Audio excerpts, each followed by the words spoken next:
चलो अच्छा है इतने दिनों बाद सही तुम आई तो।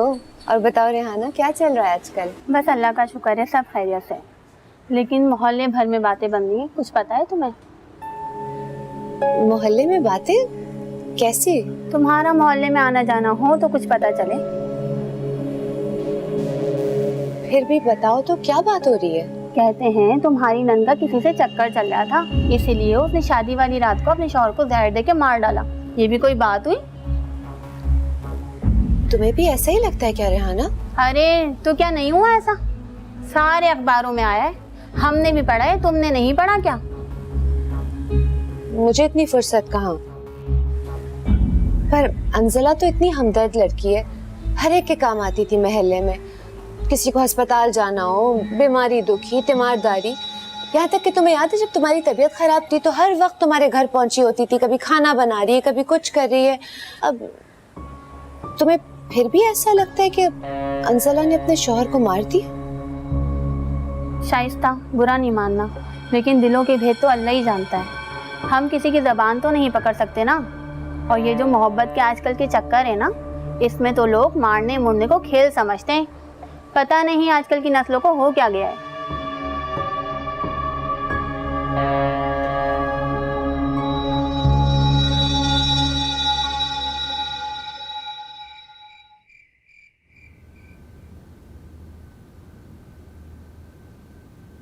अम्मी जान, आप खा क्यों नहीं रही?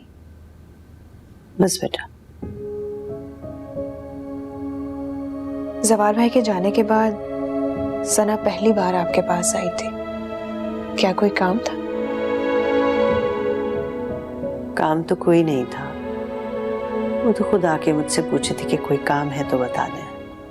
पहले तो कभी ऐसा नहीं हुआ, वरना तो हमेशा जवार भाई के आगे पीछे ही घूमती फिरती रहती थी।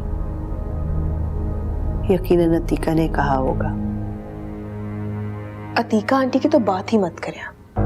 जहर लगने लगी है मुझे वो और उनकी बातें। उस दिन देखा नहीं था आपने किस तरह सबके सामने बैठकर कह दिया कि दूध का गिलास मैंने रखा था। हमेशा मुझे जताती रहती है।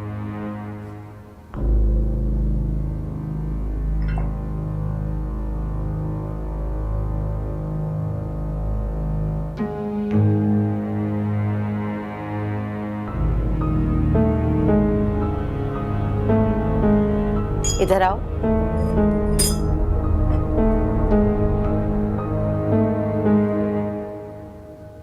ये लॉकेट कहाँ से आया तुम्हारे पास?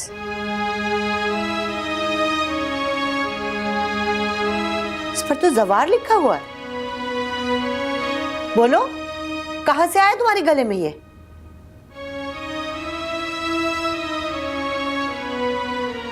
कुछ पूछ रही है ना अम्मी जान, बताओ उन्हें।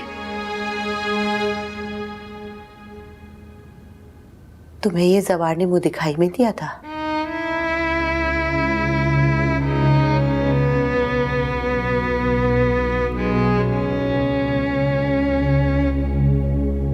जी।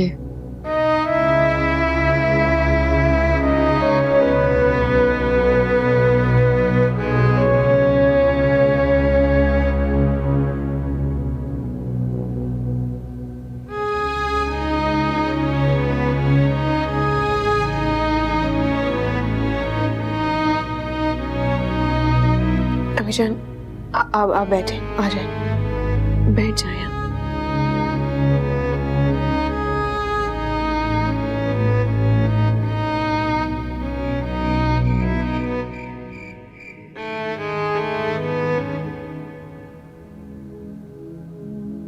दुनिया की कोई भी औरत जो अपने शौहर का कत्ल कर दे, अल्लाह से उसे माफी हरगिज़ नहीं मिल सकती। एक कदम आगे नहीं बढ़ाना। तुम्हें पता है तुम्हें गले लगाने का क्या मतलब होगा? हमें भी तुम्हारे साथ इस गुनाह में बराबर का शरीक समझा जाएगा।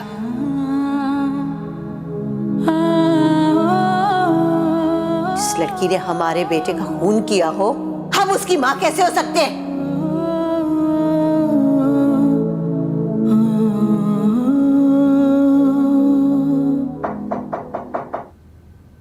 कौन है? आ जाओ।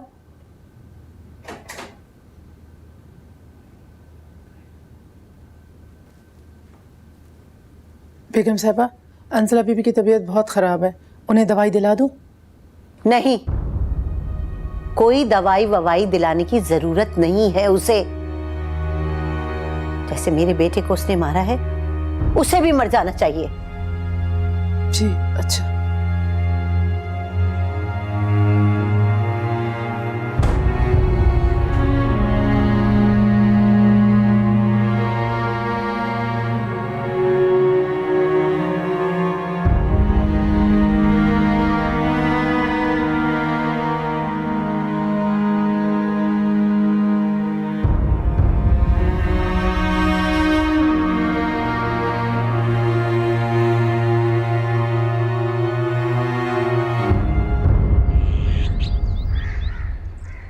सुगरा शाह जी किधर है?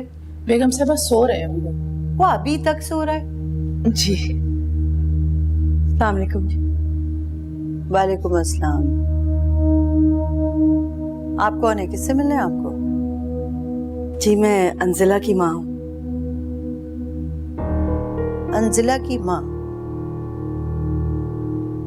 लेकिन हमें तो पता चला था कि उसके वालिदैन वफात पा चुके हैं। जी उसके वालिदैन हयात नहीं है, मगर अंजिला मुझे अपनी माँ समझती है और मैं उसे अपनी बेटी की तरह चाहती हूँ। असल में जिस मोहल्ले में अंजिला रहती थी मैं वहीं रहती हूँ। उसके शौहर और आपके बेटे का पता चला तो अफसोस के लिए चली आई। अगर आपकी इजाजत हो तो मिल लूं? ओह, पड़ोसन हो। खैर, हमें तो फिलहाल कहीं बाहर जाना है। इनको लेके जाओ अंजिला के पास। शुक्रिया जी।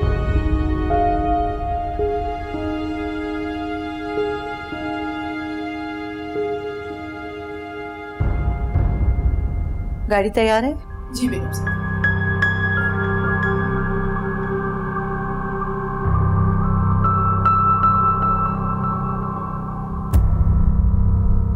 अंजिला,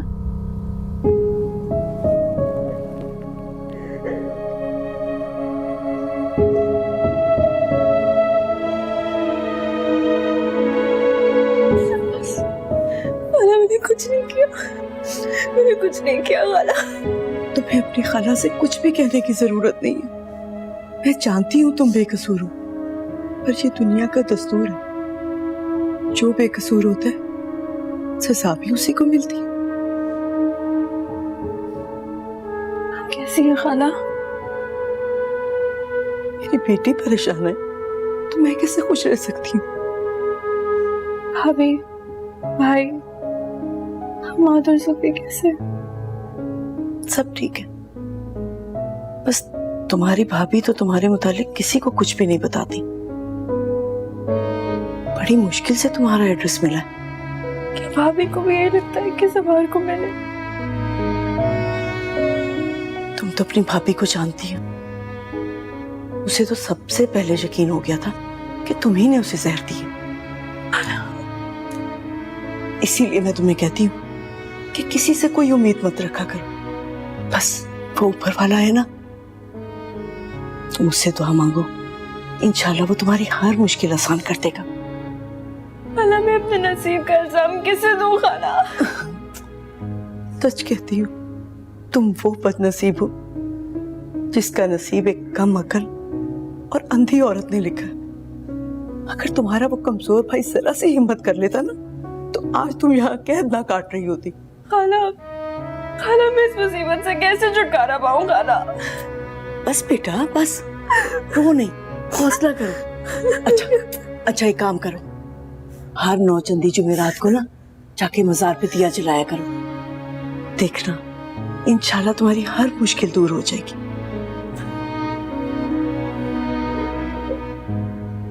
रोते नहीं है ना बेटा, ये खाला का दिल नहीं करेगा तुम्हें इस तरह छोड़ के जाने को।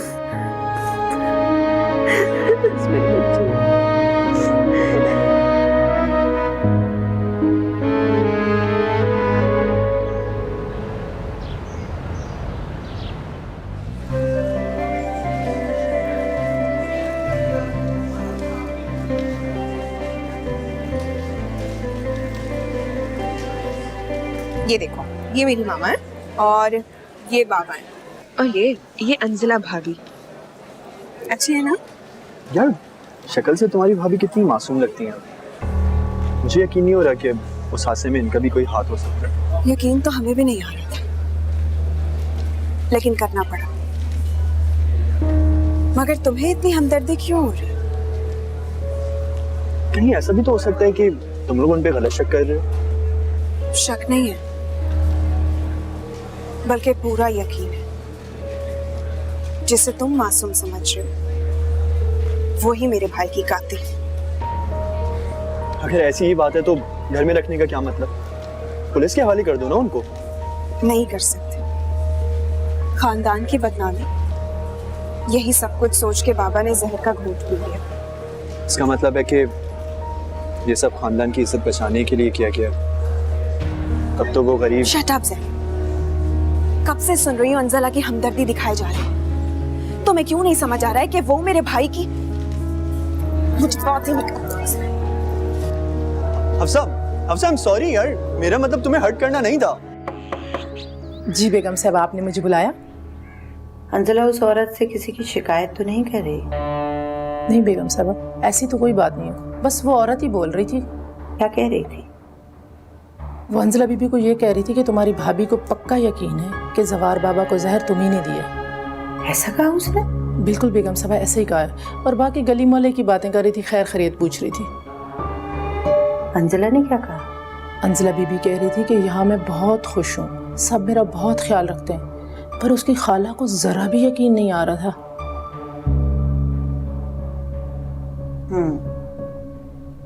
कोई और खास बात नहीं है तो तुम जा सकती हो। अच्छा बेगम साहब, आपके लिए कॉफी बना के लाऊं? अभी लाए।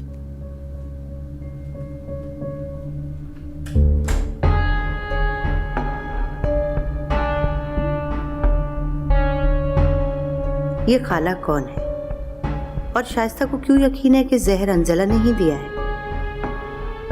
पता तो लगाना पड़ेगा।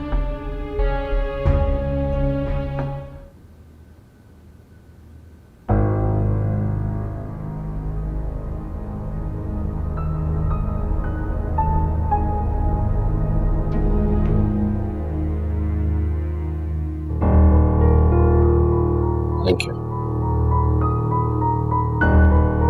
सजी यार, नई मासी तो तूने बड़ी क्लास की रखी है। दिमाग तो खराब नहीं हो गया तुम्हारा? भाभी है मेरी। भाभी? और ये लग तो नहीं रहा यार। I don't believe this.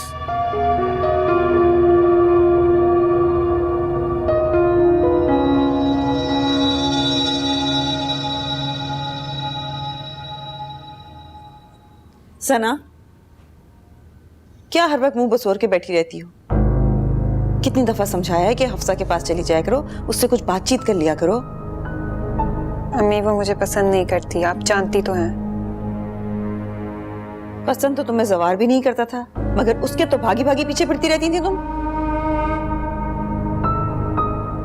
आपसे मैंने कितनी दफा कहा है अम्मी कि यूं जवार का जिक्र मत किया करें, और जिस बात का आपको पता नहीं होता बेकार उसके बारे में अपना कमेंट ना दिया करें। तुम्हारी इन्हीं हरकतों की वजह से जवार अपनी जान से गया है। अब अगर मैं मुंह खोलती हूँ तो अपनी ही बेटी हाथों से निकली जाती है। अम्मी, मुझसे अंजला की उस घर में मौजूदगी बर्दाश्त नहीं होती। बर्दाश्त तो करना पड़ेगा। उसी की वजह से शक अभी तक हम पे नहीं गया है, वरना सारा का सारा शक तुम पे चला जाएगा। फिर हम कहाँ जाएंगे? कभी सोचा है ये तुमने? नाश्ता बनाया हुआ नीचे मैंने, आ जाओ।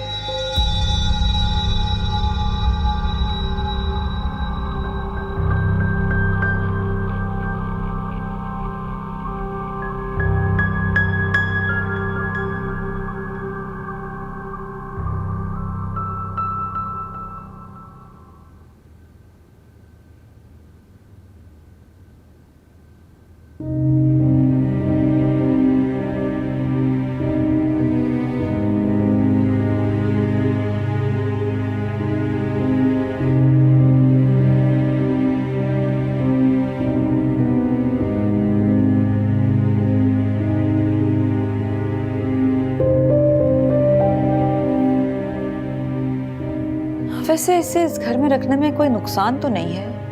मुफ्त की नौकरानी मिली हुई है आपको? अतिका, हमें मुफ्त की नौकरानी से कोई दिलचस्पी नहीं। हमें तो बस अपने बेटे के कातिल तक पहुंचना है। ये कुछ बताती ही नहीं है। आपने इससे बात की, कुछ पूछा? बात की थी, अरे हर तरह से पूछ डाला, मगर कुछ बताती ही नहीं है। हर कोशिश करके देख ली, सब कुछ सहती है, मुंह से एक लफ्ज नहीं बोलती। अतिका, वो तो ये भी मानने के लिए तैयार नहीं है कि उसको कुछ मालूम भी है। अरे इकरार कत्ल तो बहुत दूर की बात है। अतिका, ऐसा हो नहीं सकता। मैं मानने के लिए तैयार नहीं। उस रात कमरे में सिर्फ यही थी। मुझे लगता है कि जलाल को ये सब पसंद नहीं है। वो कहते हैं कि जुर्म साबित हुए बगैर तुम लड़की को सजा दे रही हो। और वो शज्जी और हफ्सा क्या कहते हैं? मेरे बच्चे भी मेरी तरह सोचते हैं अतिका, उसी को ठीक समझते हैं जिसे मैं ठीक कहती हूँ।